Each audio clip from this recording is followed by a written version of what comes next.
Hello, and I'd like to welcome you today to Baylor and Washington's webinar. I'm glad that all of you can join us today. Our topic today is Christian environmental stewardship and its critics. My name is Dr. Jenny Howell, and I'm the director of the new program at Baylor in theology, ecology, and food justice. And I'm joined today, our colleagues that will be participating in this conversation. First of all, let me introduce you to Ryan Hobert. Ryan, you want to raise your hand? Ryan is the UN Foundation's Managing Director for Energy, Climate, and the Environment. In this role, Ryan helps lead the Foundation's efforts to combat the global climate crisis, transition the world to low carbon energy, and tackle our most pressing environmental challenges. I'm also joined by Dr. Jessica Moorman. Jessica is a climate and environmental scientist who holds a PhD in Earth and Atmospheric Sciences. She's the Senior Director for Science and Policy at the Evangelical Environmental Network and has been a research fellow at Johns Hopkins University, the University of Michigan, and the Smithsonian National Museum of Natural History. She wears many hats, and she's also co-pastor of Grace Capital City, a church in the DuPont Circle area of Washington, D.C. And finally, our last guest today is Dr. Matthew Whalen. Matthew is Assistant Professor of Moral Theology in the Honors College at Baylor University, and his research there centers on Catholic social teaching, Latin American and liberation theologies, and ecological theology and ethics. He also holds a master's degree in tropical agroecology. So welcome, friends. I'm glad that we can spend this time together talking about this very complicated and sometimes contentious issue in Christian circles. And so I thought I'd begin by asking each of you to share with us briefly what drew you into this field. You have all given your life to issues around the environment. And so explain to us what led you to do this kind of work.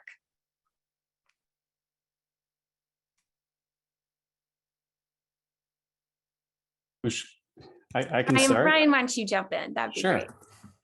So very quickly, I grew up as a missionary kid in France, actually. And one of the interesting things is that creation care, environmentalism wasn't a partisan issue there.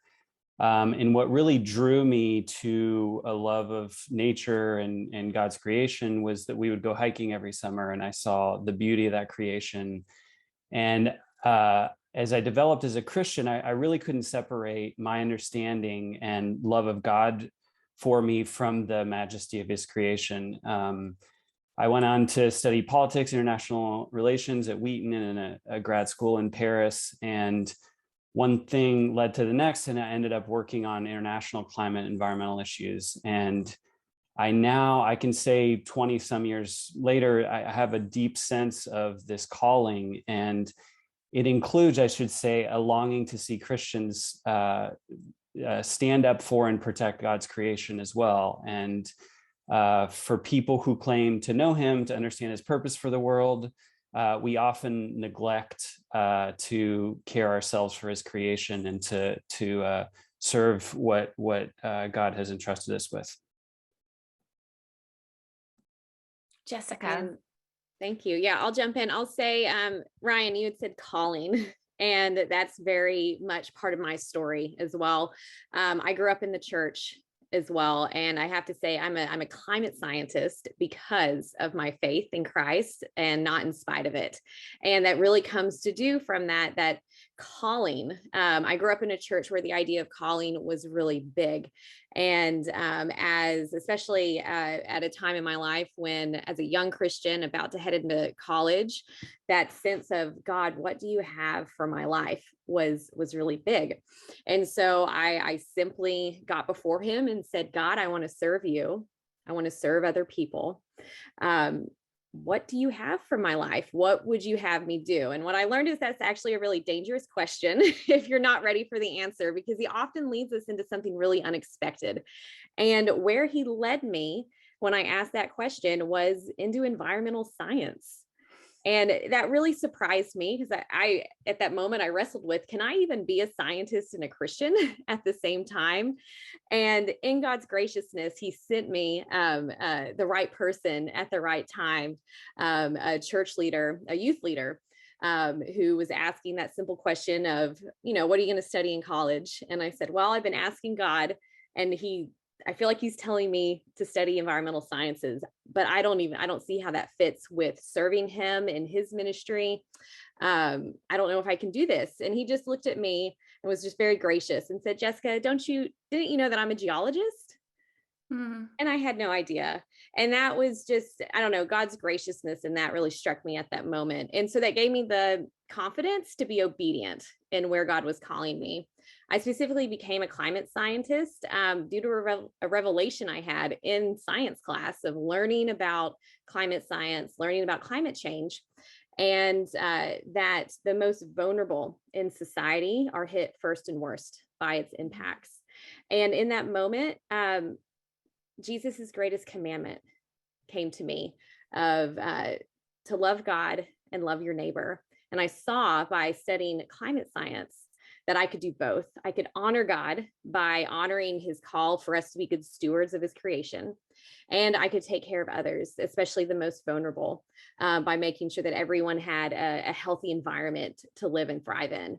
And that set the trajectory for my life of going into PhD climate science, and now where I'm at more in the solution space at the Evangelical Environmental Network, of looking at how we can look at smart policies and solutions to climate change and to pollution. And again, to make sure that everyone has that healthy environment they can thrive in.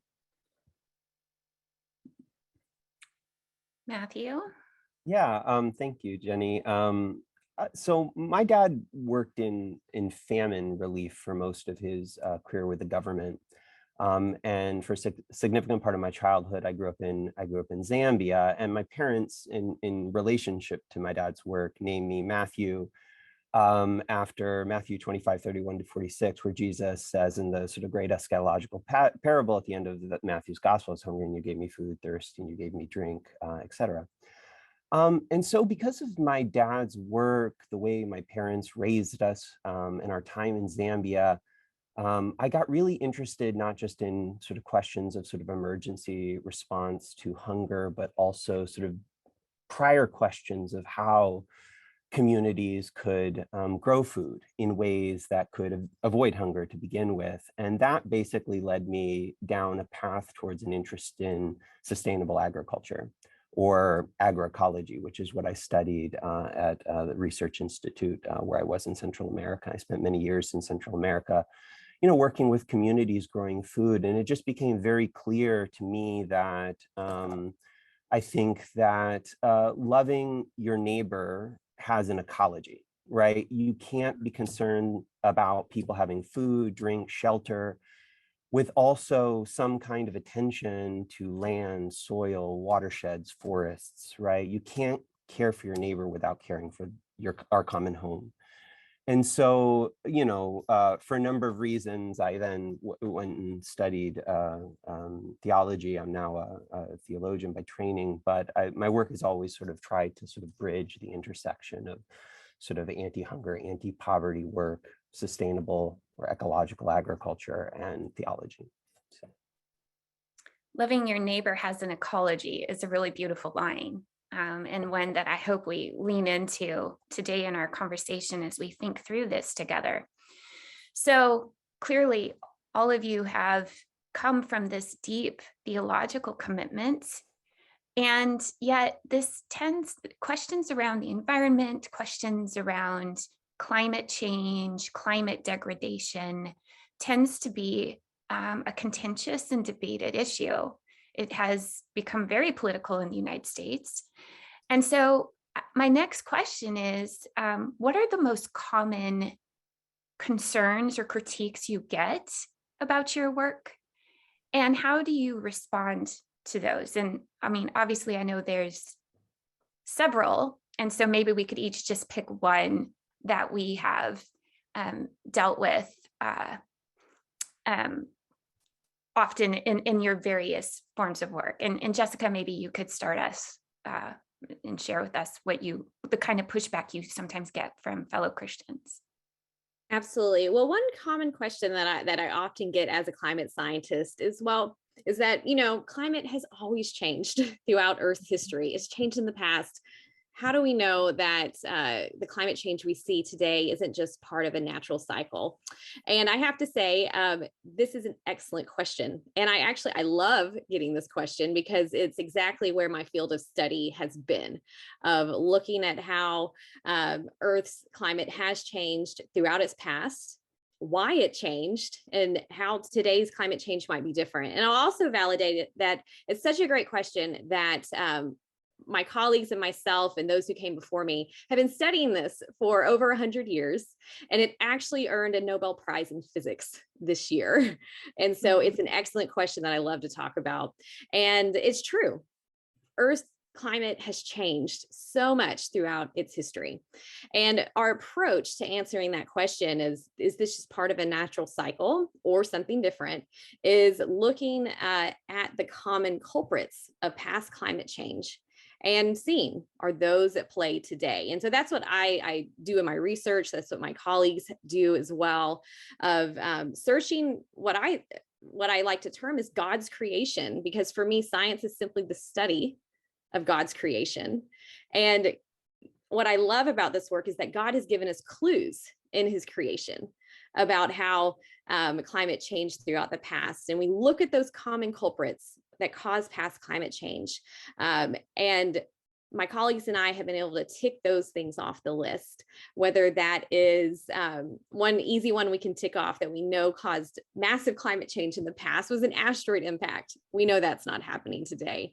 We look at the sun. Has the sun and its intensity, is that changing? And we see, no, that's not at play today. Is this part of the ice age cycles? No, we know that if we're going in that natural pattern, we'd actually be getting slightly cooler instead of warmer.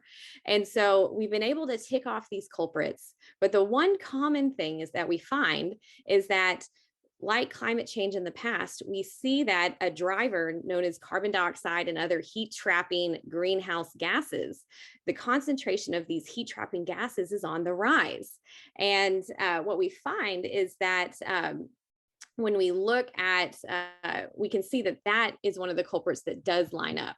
The next question is CO2 coming in greenhouse gases that is driving this warming that we're seeing? Is that coming from a natural source, or is it coming from somewhere else? And this is, if you'll allow me to geek out just a minute, we can look at the chemistry of that carbon dioxide and answer that question. And by looking at that chemistry, we can see that while in the past, whenever climate change was caused by more carbon dioxide and greenhouse gases in the atmosphere that did come up from natural sources like volcanic activity, we see from that chemical signature in the carbon dioxide that today it's coming from a different source. It's not coming from volcanoes. It's coming from old organic biological material. Well, where is that coming from? It's coming from our use of fossil fuels and gas energy, which is just old fossil plant material that we use for energy. And so what we find is that, yes, we as humans do have a role in this. And one thing that I want to say is that's actually good news, because for the first time in human history, when climate has changed, it means that since we are part of that cause, it means that we can do something about it. And that's huge. We aren't just responding to climate change. We actually have the power to halt and stop and reverse it. And for me, that's good news. Okay. I can go next. So I would say there are two categories of questions that people ask. I think one, and it has to do with whether people are asking questions in good faith or not. I think I mean, Jessica just made very clear where the science of climate stands, and it's very, very well established at this point. I think over the last 20 or 30 years, that said, we've seen a lot of denial, and I think in part there are people and sectors of society that stand to lose from climate action. I think we just need to be very clear about that. And a lot of the denial has come from those quarters. And so we've seen, and that argument has changed. I mean, we've seen at first, it's not happening. Then it's not happening. Okay, it's happening, but it's not caused by human activity. The third shift is then it's happening and it's caused by human activity, but there's really nothing that we can do about it. And so you kind of see the line shift from it's not happening to it's happening, but there's nothing we can do. And just like Jessica was just saying, I think that's exactly the wrong attitude, because we have created this problem and we can solve it. I think so on the good faith argument, I would put forward two things. One is kind of an eschatological argument about the end times. So you'll hear people say, we're Christians, Jesus is going to come back, everything's going to burn up. And I actually think that's a bad theological argument. I think on a smaller scale, we don't throw our trash in our backyards because Jesus is going to come back one day. We care for the things that we possess. And I think that should be exactly the same thing for the world that God created and that sustains us. I think that's another critical element, and we've heard it a couple times. I think the other argument, which is a little bit related, is around God's sovereignty. If there's no way that God would give us the power to destroy the earth He created, and God, He wouldn't let that happen. And I think we've seen the horrors of war, for example, that God does allow because of the evil that humans are capable of. And so I have no question believing that God would also allow us to fundamentally change the chemistry of the atmosphere in such a way that it's very dangerous for us and the planet. And so I think those arguments, when you look at them carefully, don't stand up. Those are just a couple of things that I've heard people have a lot of different objections. But again, the fundamental thing for me is, are you coming at this in good faith, or are you just trying to knock something down because it's inconvenient? That's kind of a prophetic question. You're sounding like a prophet. Matthew. Yeah, well, in addition to what Jessica and Ryan have just said, I guess I hear two things frequently. One is that sort of sustainable agriculture can't feed the world. A big sort of agro industry is what feeds the world. And I mean, basically, the way I respond to that is that, and Ryan knows about this very well, I'm sure, through many of the reports that I'm familiar with. Studies of this come from the UN and various agencies. But, small scale agriculture currently does feed a great deal of the world, especially in the global South, more than half, right? And so usually the question is coming from a place of relative ignorance about the reality of that those things. The second thing I hear a lot is that people just sort of an acceptance that sort of climate change is real, it's happening, but a kind of resignation. Well, people will adapt, agriculture will adapt, producers in temperate zones, for instance, will produce food for the rest of the world, and that aggregate sort of production will continue apace. And what I try to sort of talk about in terms of that line of thought is that, well, so let's think about it for a moment. Even if producers say adapt in temperate zones, there's still a sort of a massively differential impact of climate change that's being assumed here, right? Where, as we know, as Jessica was saying earlier, disproportionately affects the poorest, most marginal global South, et cetera. So in huge swaths of the global South, people aren't going to be able to farm, right? Or their farming systems will be massively disrupted. I mean, this is already the case in Central America, in the dry corridor. You can't understand the kind of migration patterns we've seen from Central America since 2010 and beyond without understanding the reality that climate is changing in the dry corridor of Central America and elsewhere. And the UN just citing it again, I mean, there have been a lot of studies about that, and they predict millions, 140, I think, is the estimate of climate refugees by by 2050, if I'm not mistaken. So I just think that there's a kind of sort of blasé attitude sometimes towards the complexity of some of these questions. And once again, I think it just underscores the way that sort of love of God, love of neighbor, and love of God's creation are sort of interwoven in these ways. So. Yeah, I think we already know in studies that hunger is the #1 cause of migration right now from the global south. And so that's only going to be exacerbated if we begin to lose more farmland. So these are all real valid concerns that people have raised.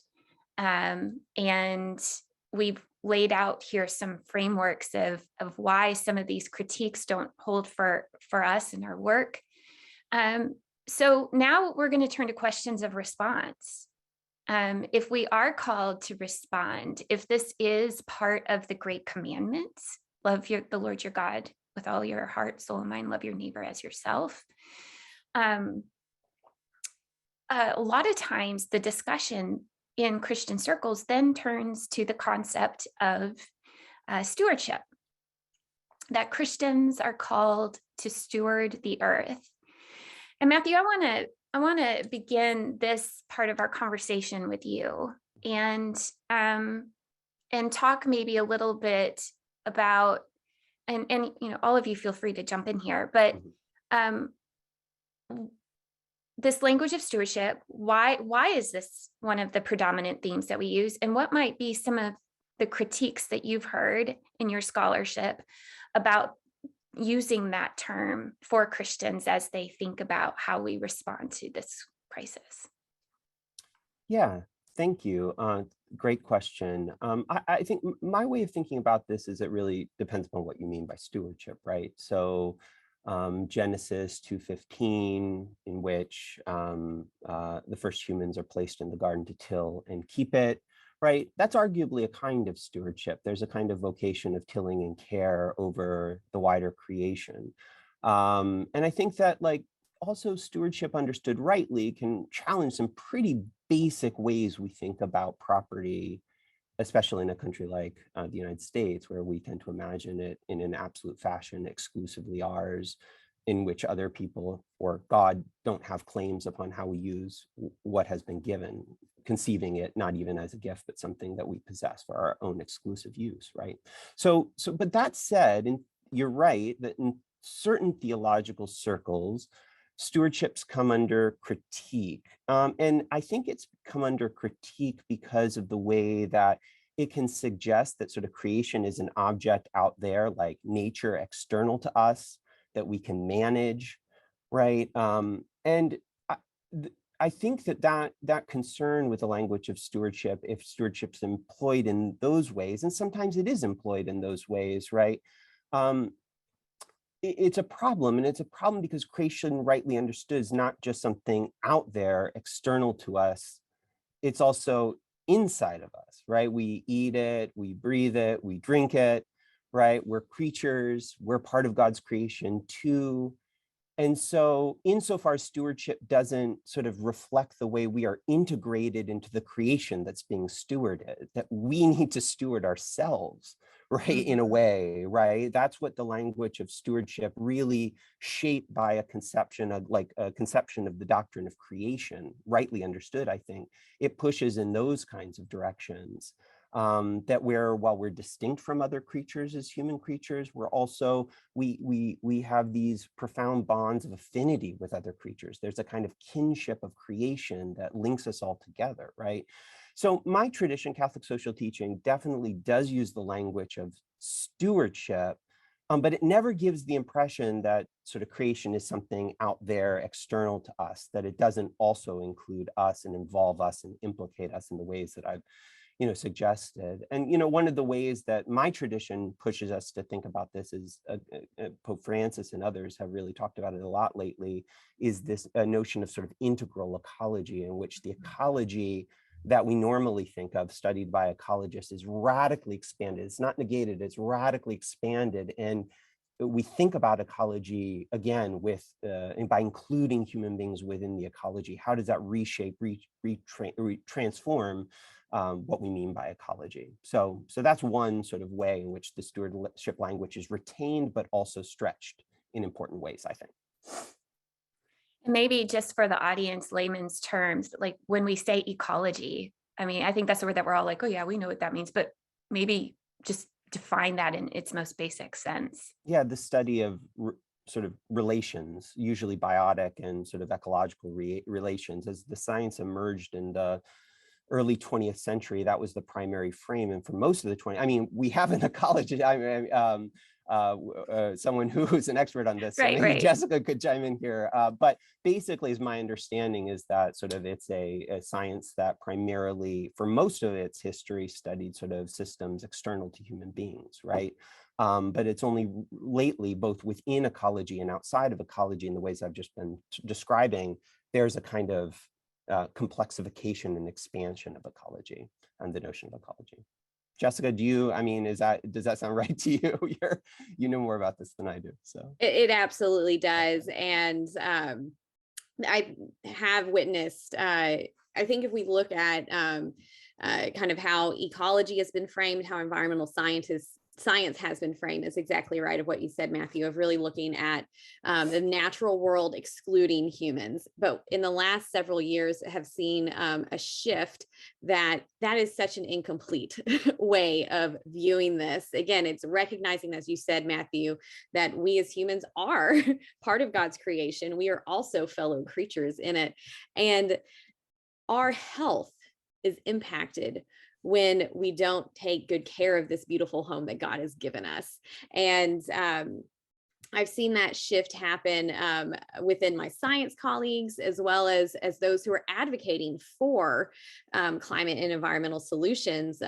We really have to focus on how this impacts humans. This isn't just about polar bears. Most importantly, it's about people. And again, it's about the most vulnerable, and how not only are we as humans impacting the environment, but then how is it impacting us and our quality of life and our ability to have that abundant life that Jesus promises to us. And so I've seen that as a really important and welcome shift in how ecology is viewed. Well, it certainly has to impact just the science itself to acknowledge our input into ecological systems, right? When we weren't even taking that into consideration, we weren't fully grasping what was unfolding.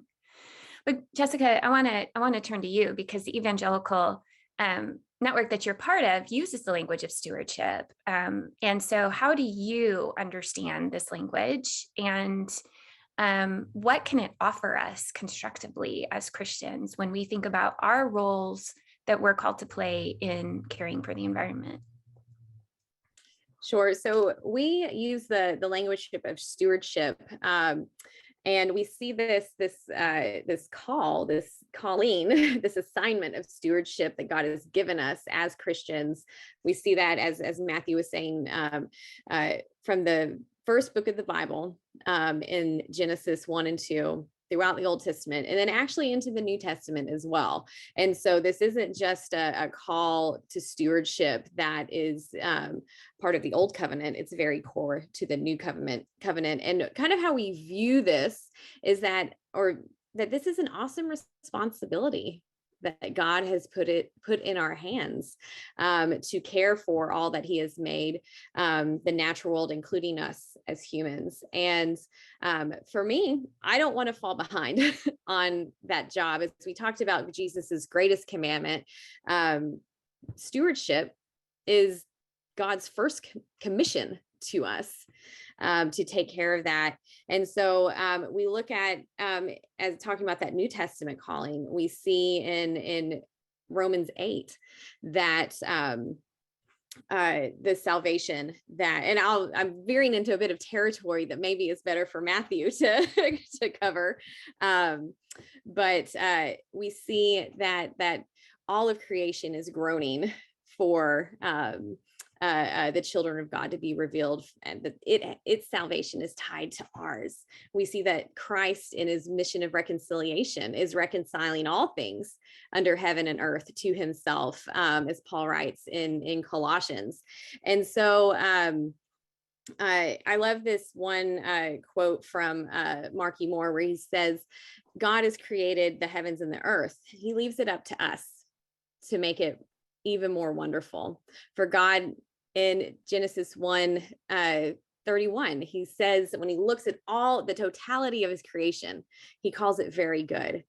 That's not just for us as humans that it's good, very good. It's us with the rest of creation is very good. And so just sort of with questions of even what it looks like for us to be those stewards, it's dominion, but not domination. And I think that's a really important gut check for us of when we think about our role as environmental stewards and how we interact with creation and the environment. Is that in alignment with what God is doing on the earth? Does it bear the fruits of the Spirit? Does it look more peaceful? Does it look like love and kindness? Does it exhibit self-control in that? And so that's one way that we think about that at the Evangelical Environmental Network. But then also, as we were talking about, this stewardship isn't just for the created world, it's for us as people. And we approach environmental stewardship as a matter of life. We approach it as a pro-life issue. Again, depending on how you we follow the definition of pro-life that's given by the National Association of Evangelicals of from conception to natural death. But we don't even have to take that expansive view of what it means to be pro-life, because one of the most vulnerable groups of people to the impacts of climate change and environmental pollution is the unborn. Whether that's from the exposure to pollution early on, which can cause a raft of health issues for unborn children, including preterm birth and even stillbirth from pollution, as well as heat exposure. And just even this last year, 80% of Americans were exposed to extreme heat. It was just a massive amount of it to an extreme heat wave. And so that causes a great burden on pregnant women, on unborn children, as well as so many other vulnerable populations, including the elderly, people with disabilities, marginalized communities, people that we as Christians are called to give special care to. And so for us, environmental stewardship isn't just, again, for stewardship of the natural creative world. It's very core to our identity as pro-life Christians. I think what we're hearing is a difference in understanding of our place in all of this, right? Again, the land creation is not something separate from us. We're part of it. We are also creatures. We are not gods. And this is calling for a spiritual conversion.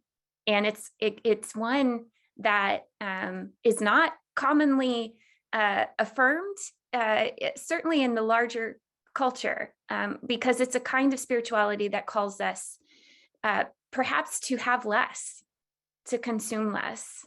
And I think we can all agree that aligns with Scripture, but it's part of Scripture that I think we've been able to get away with not tending to carefully as a culture, as communities, and I think we're beginning to bump up against that. So I want to just pause for a moment, and I see the questions coming in, and that's great. And please, to the audience, continue to send your questions in. We are going to save some time here at the end to take your questions. So this would be a good time to start sending them in. But I want to transition now. So we've talked about our calls, we've talked about pushback, we've talked about this language of stewardship. And in the context of all of it, in the backdrop has been this sort of sobriety, this acknowledgement that we are approaching, if not already in the midst of a deep crisis with the health of our planet. It's very easy, I can tell you as a professor, when I start teaching this, to get caught up in despair, to get caught up in how big this issue is, to know that even if I change everything I do, I'm not going to impact singularly the care and the health of the planet. It's very, very easy to get caught up in despair. One of the things I tell my students is, if we're going to hope rightly, the first thing we have to do is look at the suffering. We cannot turn our eyes away from the suffering and just hope, close our eyes and just hope that everything gets fixed on its own. So we have to tend to this despair. We have to see the suffering, particularly the most vulnerable. But given that, the final question that I want to pose as moderator here before we turn to the audience is, where are you in your work seeing signs of hope? So Ryan, I want to begin with you, because you're really, really at the crux of international conversations around the work that can be done. And so maybe you could lead us with some places that you see hope arising in the midst of all this. Sure, that's such a great question. I think it's a really fundamental one for us as Christians, because and I think we should take it very seriously. I think it has to do with our view of how this story ends and what kind of a God we serve. So I'll answer this in a couple ways. I think there's a uniquely Christian answer to that, which actually has the kind of hope that you want to hang on to, versus, I mean, I often think I'm in my work surrounded by non-believing colleagues, and I often wonder how they can work year after year in a field like this without the kind of hope that the Christian story provides. I think when you look at the myriad challenges that we're facing, and we've been talking a lot about climate, but we also have a plastic pollution problem. Our oceans are acidifying. We're losing species at a really rapid rate, and so on and so forth. You know, we deal with water and air pollution. There are a lot of other issues that they tend to all be related, but we've got a lot of challenges before us. And as you were saying, in the face of those challenges, it's very easy to despair if our hope is in an immediate solution to each one of those problems over the next few months or years.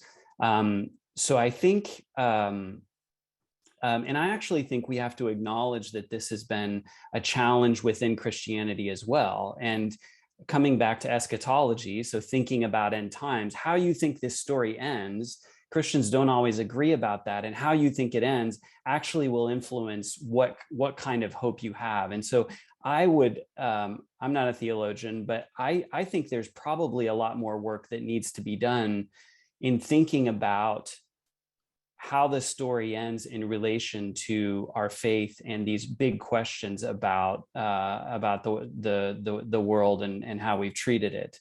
I think, I mean, one conception of that is that the story ends with God restoring the kingdom that he promised to establish when he died and rose again on the cross. And so our role in light of that story would be to hearken its coming, to welcome it, to pray for it, and to use it as a way to encourage others to join us in that hope, I think. You know, we've talked several times about Genesis and the idea that, you know, God placed Adam and Eve in a garden to cultivate and keep that garden. And that was our original mandate from God. And so to think of the end of this story as God restoring that creation that he put in place originally and uniquely put us in to tend and cultivate is I think the thing that we can hope in. Now, we don't know exactly how that's going to play out, but I do think that's the long-term story that is critical for us as Christians. I think in terms of hope in the coming years, the coming decades, actually, and we haven't really talked about politics, and it's tough and it's contentious. So maybe just a quick word about that. I don't know what you're talking about. I don't fundamentally think that there's any reason why these questions should be a right or a left issue. I think there are plenty of resources within conservative thought for solutions to these problems, whether it's the land ethic or market-based solutions or local community-led action. I think all of those things have their place and should be touted by conservatives as solutions to these issues that we can no longer ignore. But one of the places that I find hope is in the work that I'm doing on the international side, which is the UN has set up a process around climate change over the last 20 or 30 years to try to deal with this really, really tricky issue that Jessica was talking about, which is we're emitting all these greenhouse gases. They are not dissipating quickly enough. That's creating a warming blanket around the earth, and we're suffering the consequences from that. So there have been multiple attempts over the years to get countries together from around the world under the auspices of the UN to deal with this issue and get collaboration between countries about reducing those emissions. And finally, in 2015, in Paris, there was a global agreement to make that happen on a global scale. Now, it's not perfect. And we also, from a governance perspective, we don't have a world government. So we can't just sign something, or there's nothing automatic about this. It's going to require a lot of work, a lot of collaboration. But essentially, the Paris Agreement sets up a system where countries set their own targets about reducing emissions, about building adaptation and resilience into their own systems, and they report that back to the international community over 5-year periods. Now, this is a huge, I can't go into we don't have time to go into the history of how all this came about, but I think it's a huge progress. And we're just now, it's a slow system to get in place, but we're just now starting to get into the first cycles of this ratchet mechanism. Now, let's not fool ourselves. Emissions are still currently going up, but if we take the system seriously and we don't just spend all of our time blaming other countries for not doing enough, whether it's China or others, but for now, I think we spend a lot of time blaming China. But we focus on our historical emissions, our per capita emissions, what we could do to reduce our emissions.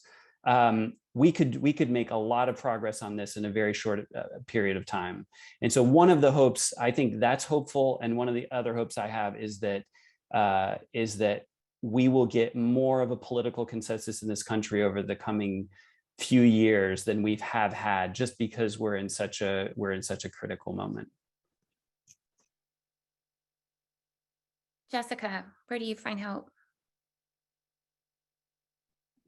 Yeah, so just as Ryan mentioned this, with this great challenge, we also have great opportunity that comes. And so part of my hope comes from the conclusion from the Lancet report in 2015, which is a consortium of health professionals. And they called climate change the greatest opportunity for public health in human history.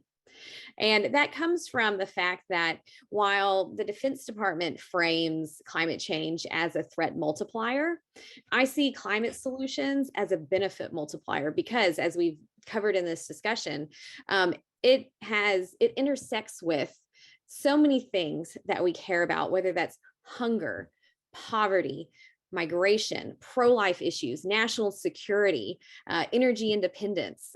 There is a linkage and an intersection with climate change to that. And that means that when we address climate change, we're addressing those things. And so at the Evangelical Environmental Network, we're focusing on children's health. And so whenever we switch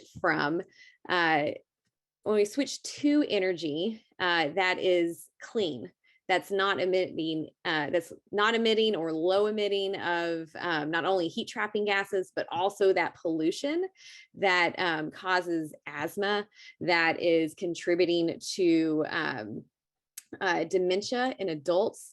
Over 200,000 Americans die each year. 200,000 Americans die each year early because of poor air quality, because of polluted air.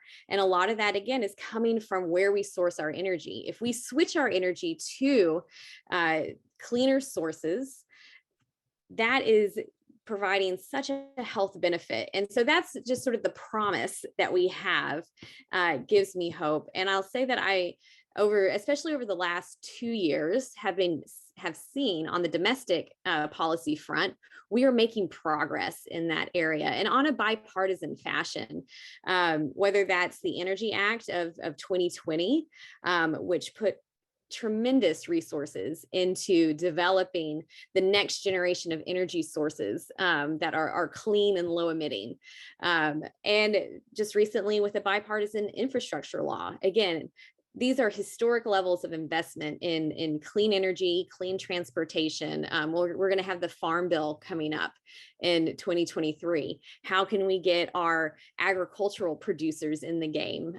Something that gives me hope is also on that front is that natural climate solutions. If we harness the power of God's creation to do what it does naturally of drawing CO2 out of the air to enrich our soils and to protect us from being those natural buffers to climate impacts like stronger hurricanes. If we harness the power of God's creation with those natural climate solutions, with our agricultural producers being key players in that, we can address a third of the carbon reductions that we need to avert dangerous climate change. And so it's these solutions that if we can we have the tools, the technology, the know-how at our fingertips. That's developed. If we can just get together and work together to make it a reality and deploy that, we can address so many issues that are core to things that we care about as Christians, in addition to the climate crisis.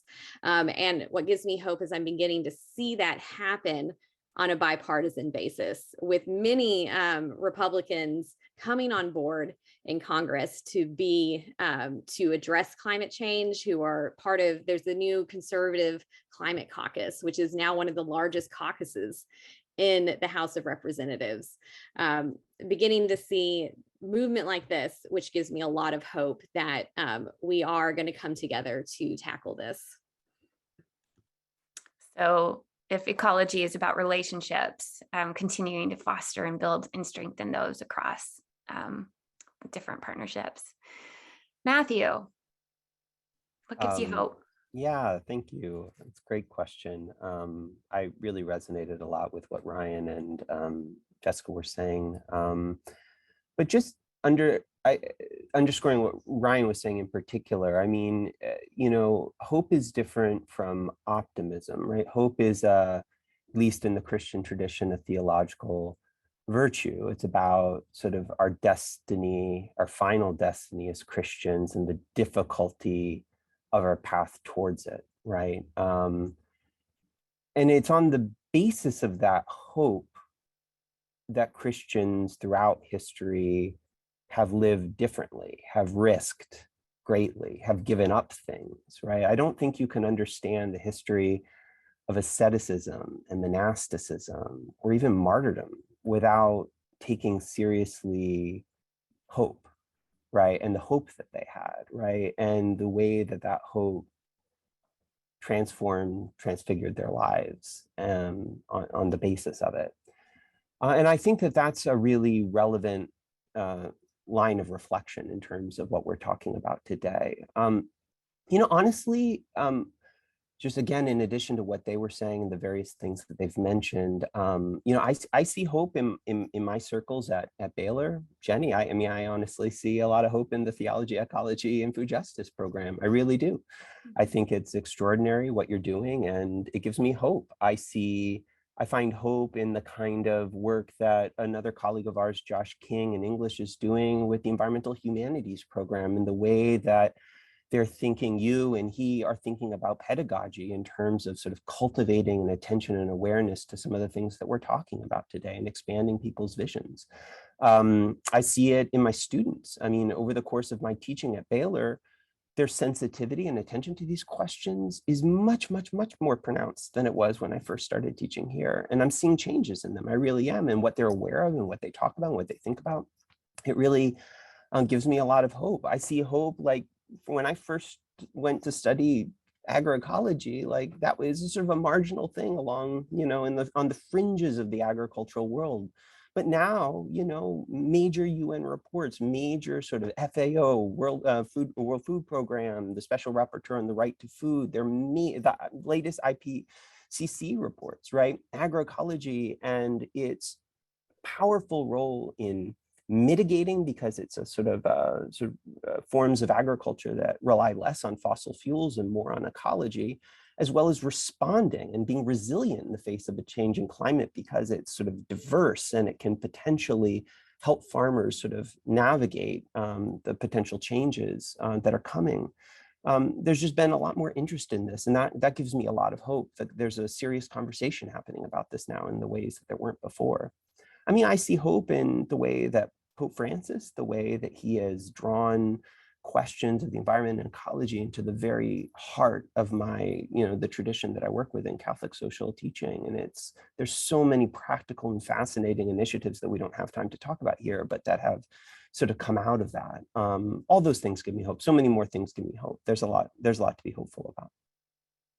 I agree. And I resonate that I find so much hope. It's such a privilege to work with students and to see innovation and thought and energy going into these issues because of a deep love of creation is really, really hopeful. It's hopeful. It definitely is. Okay, I want to turn to some of our audience questions, and we've got a bunch, and we're not going to get to all of them today, but I am really appreciative of how thoughtful these questions are. So let me turn to those, and I'm going to begin with this question.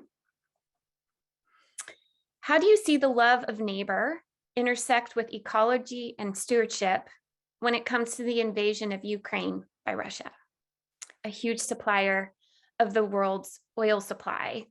And I would add also, Ukraine is the largest agricultural resource in Europe, right? And the number 5 producer of wheat in the world. Yeah. I don't know who wants to answer this. I can go first. Yeah, I can go first, and then others can come up with better answers. So I think maybe it's a counterexample. It's the opposite of the love of neighbor, right? I'm not a Russia specialist or Ukraine, and a lot of people have ideas about why the current conflict is happening. But one of the critical things, we talked about food a little bit. It's going to have a massive impact on the world's food systems and markets, which, talking about the least of these, is going to directly impact very poor populations. I think it's Egypt gets 60+% of its wheat directly from Ukraine. Yeah. So you can just imagine. In the last time we had a food crisis, which was 10 years ago, a little more, it created revolutions around the world, in the Middle East, in parts of Eastern Europe. So just like we were talking earlier about how there's no duality between us as humans and the created order, there's no duality between these issues and how they interact with economics, geopolitics, and so on and so forth, right? Our health, we talked about that. These issues are all tied together. And so I think, and these are very, very live and large conversations. If you're a European politician, for example, you're trying to figure out as quickly as possible how you can get off Russian natural gas. Russia also exports a lot of fertilizers. That's going to be a huge issue that could also be an opportunity for getting off of fossil fuel-based inputs to agricultural systems. I sort of liken this situation to the beginning of COVID, when we knew that we were going to have, because of a decrease in economic activity, we were going to have a decrease in emissions and pollution.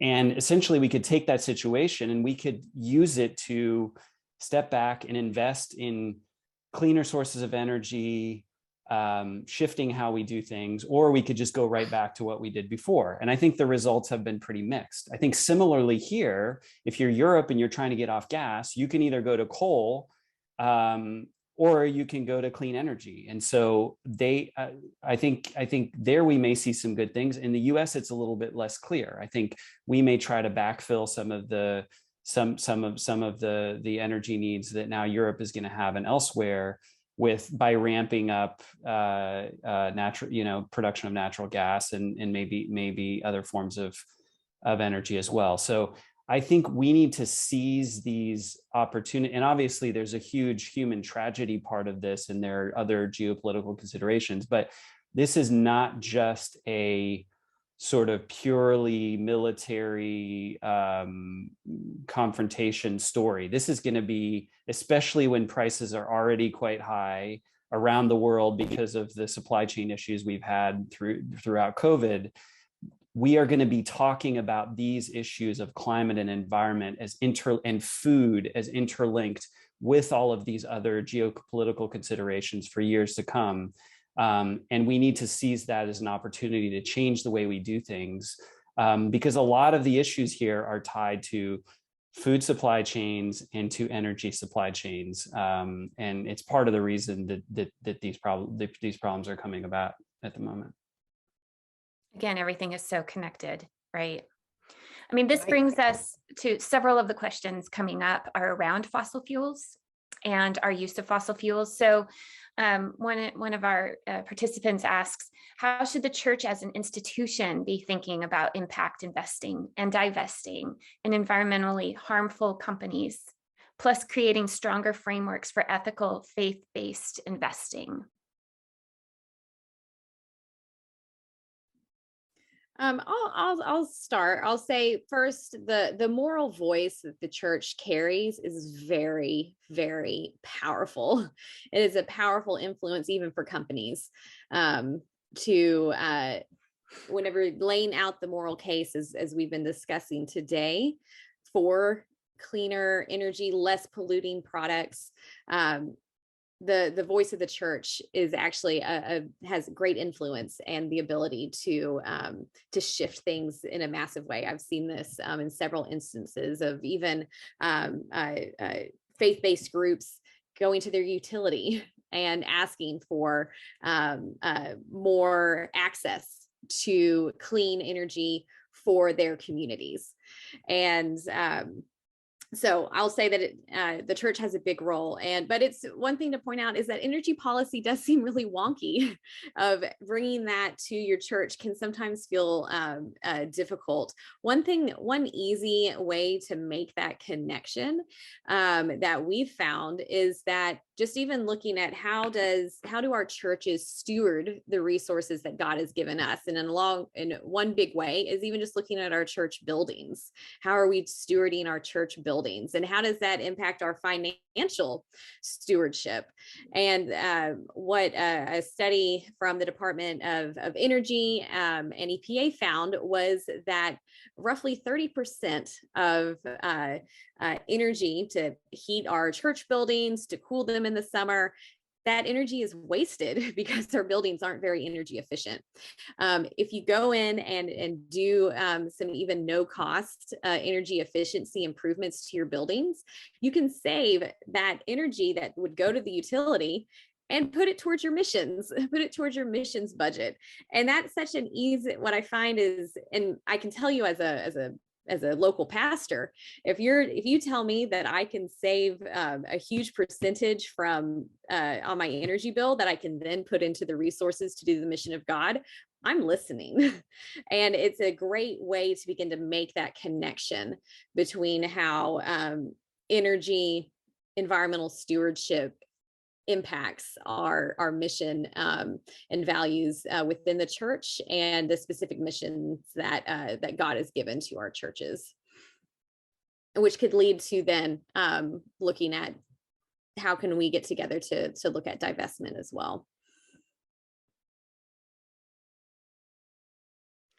I think we've got time for maybe one more question. I want to be mindful of our time here. I'm trying to pick which is going to be the last question. Okay, so here it is. How do we think about presenting environmental justice issues in an increasingly polarized church on how we talk about racial equity issues? because this is also another intersecting significant issue that we haven't really fully tended to in our conversation today. So how do we bring about the complexity of this conversation? Matthew. So in terms of sort of environmental impacts, I mean, we have spoken a little bit about it insofar as environmental impacts disproportionately affect people who are poor, people of color, et cetera, throughout the world, not just in the United States. In the United States, the environmental justice movement has absolutely sort of underscored this. If you look at sort of toxic dumps, waste disposal, right? Where are those sites located, right? And they're almost always located near communities of color. So it is something that just needs to be spoken about more, needs to be talked about more in terms of sort of the strategy of how best to do that, how best to sort of convey the racialized character of these questions. I'm not sure. I mean, I defer to Jessica and others on this question. I don't know how to sort of bring it up in ways that are sort of constructive, apart from the ways that's already being brought up that throughout in these conversations. I mean, one thing that really does. Just returning to the question of give hope. I mean, the environmental justice movement in the United States is part of a much larger worldwide movement, sort of broadly understood in terms of not just environmental justice, but the environmentalism of the poor.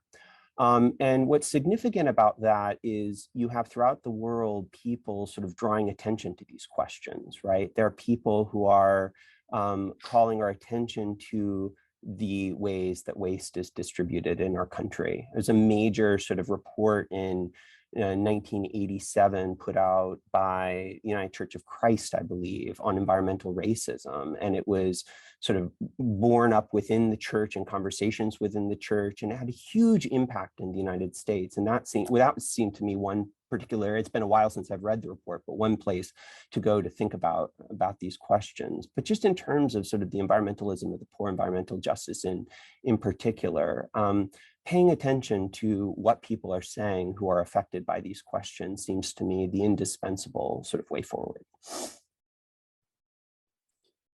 And it feels like, yeah, go ahead, Ryan. It feels like one way to approach it is just to talk about it. I mean, we know from polling that minorities, at least in the United States, care much more about these issues. And so even if we don't always do it in the most, if we kind of stumble around a little bit, I think just opening ourselves up to having these conversations and listening to how people are approaching, how people are experiencing these things, how they're approaching these issues, I think will get us a long way, and it'll teach all of us something in the meantime, and might get us a little bit further on the road towards finding solutions that are both more equitable, but also are more consensual, because part of the issue here is that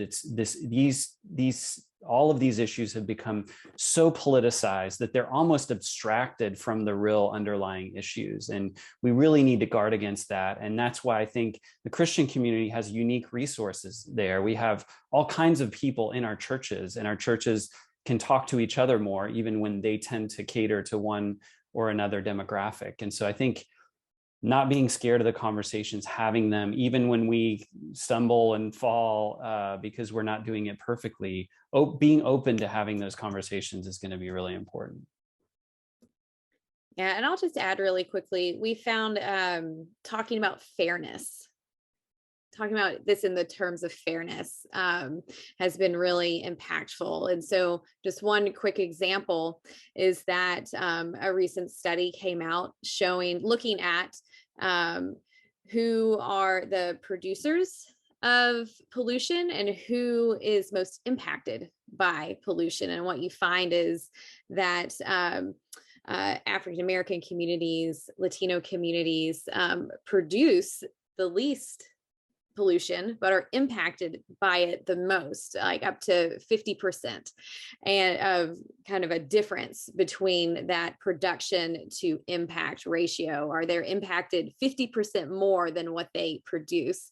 And we just look at the face of that. That's just not fair. And so as people of faith, when we see that unfairness, that's something that we should be moved with compassion to act upon.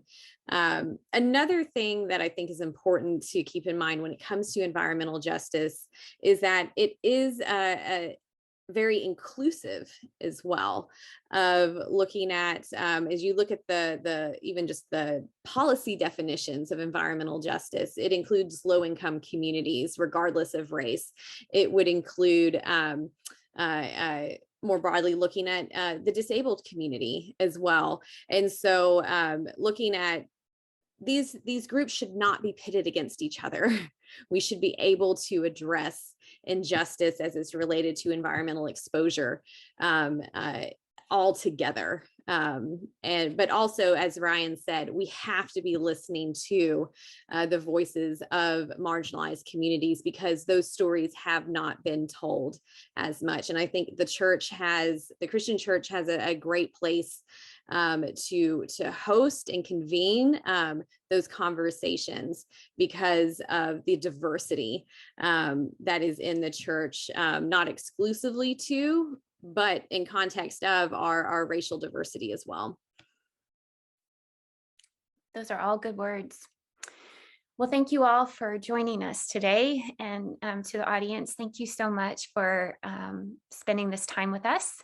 And we look forward to our next Baylor in Washington webinar. Thanks for joining us. Take care.